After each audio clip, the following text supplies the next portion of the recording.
Salut, je m'appelle Jessica. Et il y a 3 semaines, mon père m'a dit qu'il avait trouvé une nouvelle petite amie prénommée Jenny. J'étais tellement excitée pour lui, parce qu'après son divorce, il était vraiment déprimé. Il était donc temps qu'il passe à autre chose et trouve un nouveau bonheur. Mais ensuite, il m'a lâché une énorme douche froide. Il a dit que Jenny emménageait avec nous, puisqu'elle n'avait pas les moyens de se payer un loyer tout en allant à l'université.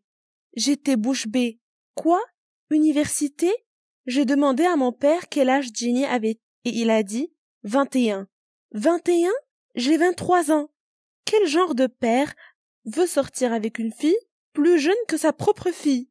J'étais tellement dégoûtée. Et pourtant, je n'ai rien dit. Je veux dire, qui suis-je pour dire à mon père comment il devrait vivre sa vie? Le lendemain, Jenny est arrivée chez nous avec une grosse valise. Mon père a ouvert la porte et ils ont immédiatement commencé à s'embrasser. C'était tellement dégoûtant que j'ai dû détourner le regard parce que Jenny avait ses mains sur le cul de mon père. Ah! Après avoir terminé, Jenny a jeté un coup d'œil à notre maison et a dit « Oui, je suppose que c'est bien, pour l'instant. » Waouh! Quelle garce! Et le lendemain, en dînant, elle m'a dit « Je suis si contente que ton père s'occupe de moi. Je ne pourrai jamais avoir un emploi en allant à l'école. L'université est vraiment difficile, tu sais? » Ah, mon Dieu! Cela m'a mis tellement en colère, car quand je suis allée à l'université, mon père m'avait demandé de trouver un emploi à mi-temps, parce qu'il a insisté pour que je lui paie le loyer. Il m'a dit que c'était pour se forger le caractère. Je ne me suis jamais plainte, parce que je savais que mon père avait beaucoup de dettes et je voulais lui faciliter les choses. Mais ensuite, Jenny m'a dit comment mon père lui avait acheté une nouvelle voiture à 15 000 $, et c'est là que j'ai perdu tout respect pour mon père. Ne voyait-il pas qu'elle ne l'utilisait que pour son argent? Il était impoli, égocentrique et égoïste. J'aurais aimé que mon père voie ce qu'elle était vraiment et la quitte.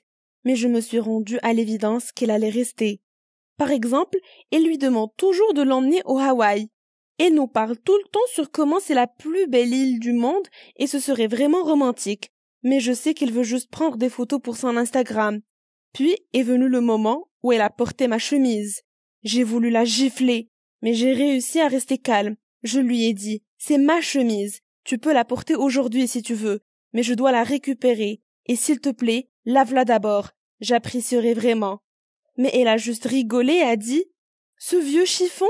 J'aurais dû deviner que c'était le tien. Ton père ne m'achèterait jamais quelque chose d'aussi bon marché.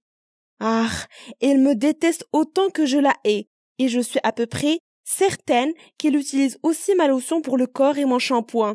Ces trucs trop mignons et plutôt chers que je commande en ligne. Elle se comporte comme si l'appartement de mon père était le sien. Et peut-être que c'est ainsi, je veux dire. Pourquoi est-ce que je vais toujours là? Mon travail me paie assez pour avoir mon propre logement et papa n'a plus le temps pour moi. Alors peut-être je suis juste la grande fille chiante qui ne veut pas quitter la maison de son père.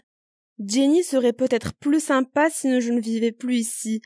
Voilà, c'est pour ça que je cherche mon propre appartement. L'idée de vivre seule était flippante au début, mais j'ai demandé à ma meilleure amie d'emménager avec moi.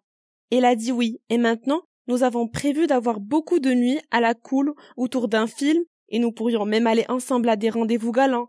J'ai vraiment hâte d'y être. Donc, je suppose que mon conseil pour vous est, n'ayez pas peur du changement.